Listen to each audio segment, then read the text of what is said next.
High all, hope you guys are doing well.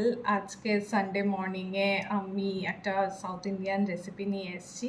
আমার ভীষণ প্রিয় সাম্বার নিয়ে। সাম্বার একটা খুব ইজি রেসিপি।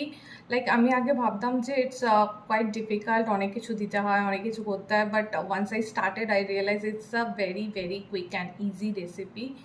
সো দেখে নিন কীভাবে কী করছি আমি। প্রেশার কুকারে অল্প সাদা তেল দিয়ে দিচ্ছি, চাইলে সর্ষের তেলও দিতে পারেন। এরপর একটা ছোট পেঁয়াজ আমি কেটে দিয়েছি। এখানে সাম্বার পেঁয়াজও ইউজ করা যায়, বাজারে ছোট ছোট সাম্বার পেঁয়াজ পাওয়া যায় সেটা। এবার এটা একটুখানি 1 মিনিটের মতন ভেজে নিয়ে বাকি সবজিগুলো আমি দিয়ে দেব।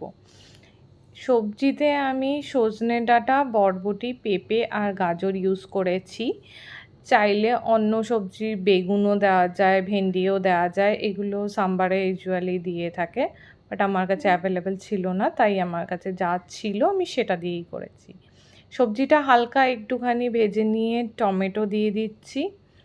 এটাও জাস্ট 1-2 মিনিটের মতনই ভেজে নেব। তারপর ডাল মিক্স করছি। এখানে আমি 1 কাপ অড়হর ডাল নিয়েছি, যে যার পরিমাণ মতন ডাল নেবেন। এবার ডালটাকে ভালোভাবে মিক্স করে নিয়ে সব মশলাগুলো দিয়ে দেব।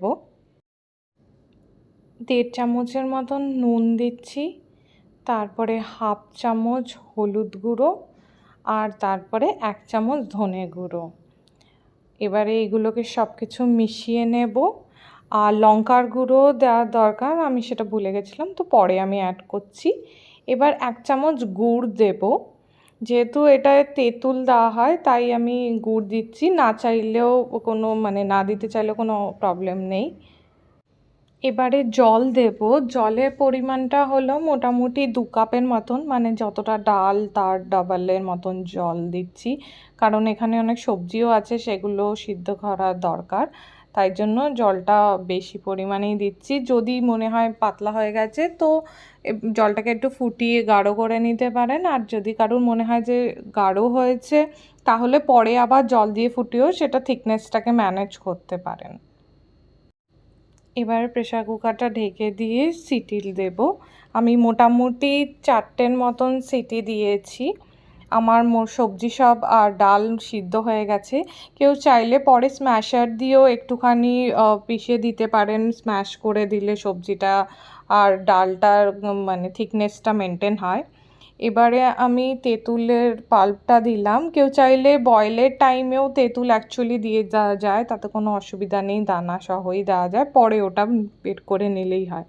এবার সব মিক্স করা হয়ে গেলে ছক দেব এটার মধ্যে। ফোড়নের জন্য আলাদা করে প্যান নিয়ে নিয়েছি আমি, সেটায় একটুখানি সাদা তেল দেব। আর তেলটা গরম হয়ে গেলে এটার মধ্যে সর্ষে, এরপর শুকনো লঙ্কা আর কারি পাতা দেব। কেউ চাইলে একটু বেশিও শুকনো লঙ্কা দিতে পারেন, যে যেমন ঝাল প্রেফার করেন। অ্যান্ড কালারের জন্য রেড চিলি পাউডারও ইউজ করতে পারেন।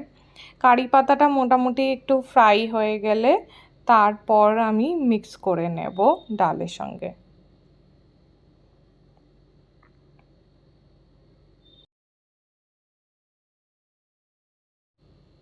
এবারে ডালের সঙ্গে ফোড়নের সব কিছু ভালো করে মিক্স করে নেব।